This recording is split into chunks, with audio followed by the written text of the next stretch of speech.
Hello and welcome to Training Tuesday, where we go through weekly tips and tricks to make your career just a little bit more awesome. This week, we are digging into the intersection of gratitude and action, which can be really powerful tools when it comes to your success.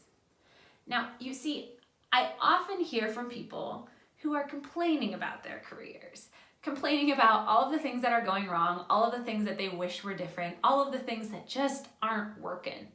And while I get it that this can be a super compelling, easy thing to do, I don't think it's always necessarily useful, because the truth is, when you focus on lack, you get more lack. What I mean by that is when you focus on bad things, you tend to see those bad things everywhere.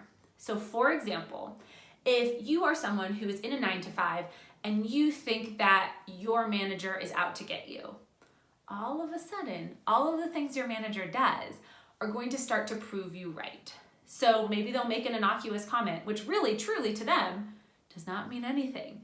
But to you, because you're expecting to see that, you'll take it as, yeah, this is totally because they're out to get me, right? So you can start to see it as what you expect to see it as. Same thing if you own a business, right? And you're about to get on a call with a potential client and you say to yourself before that call, well, I know this isn't gonna be a good fit. I know this isn't gonna be my person. If that's the case, you're probably right. You'll get on this call and they'll prove you right because you'll be listening for all of the red flags. You'll be hyper aware and you'll be paying attention to these things that you think are gonna go wrong. And again, if you're looking for them, you're gonna find them more likely than not. And sometimes you can miss out on really great people that way. And so I really wanna make you aware of this pattern today because I think it's something that can happen so often for people, because the truth is, right, what we're expecting to be proven correct tends to be proven correct.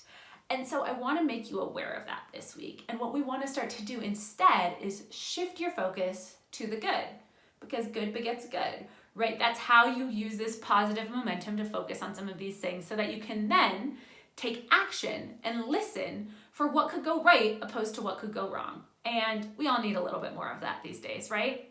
So if you want to start to focus on what can go right and how to actually get more positive momentum in wherever you're at in your career, I really want you this week to start to refocus on the things that you can be grateful for in your career, in your business, in your life right now. So you can start to take stock of them and actually really appreciate them.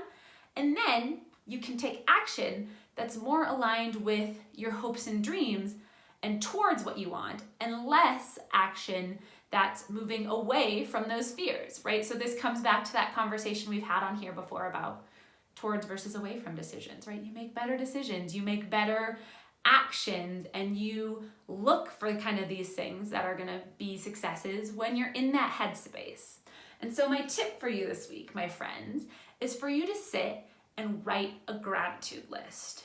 Sit, do it totally free form, stream of consciousness, write out all of the things you can be grateful for. And thinking of, trying to get creative, thinking about personally in your career, this, that, and the other, write out all the things you can be grateful for. And if you're having a particularly challenging time wherever you're at in your career right now, I would encourage you to try and reframe it as how you can appreciate those things. So instead of, right, if you have a particularly challenging teammate, well, maybe they're teaching you a lot of empathy, or maybe they're really working on your ability to have patience with other people. If you have a challenging manager, maybe that's teaching you what you want to look for in your next manager so you can ask better screening questions, right? So what are the things you can appreciate?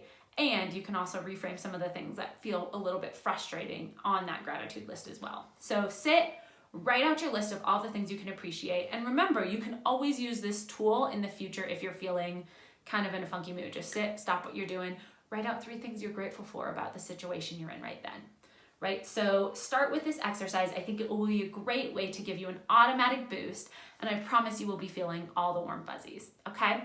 So start with this exercise and tell me below, what's one of the things on your list? What's one of the things that you're grateful for? Because I would love to hear it. And I know we'll all be feeling good if we get to go through and read all of the warm and fuzzy, wonderful things that you guys are grateful for. So start there. And of course, in the meantime, happy working.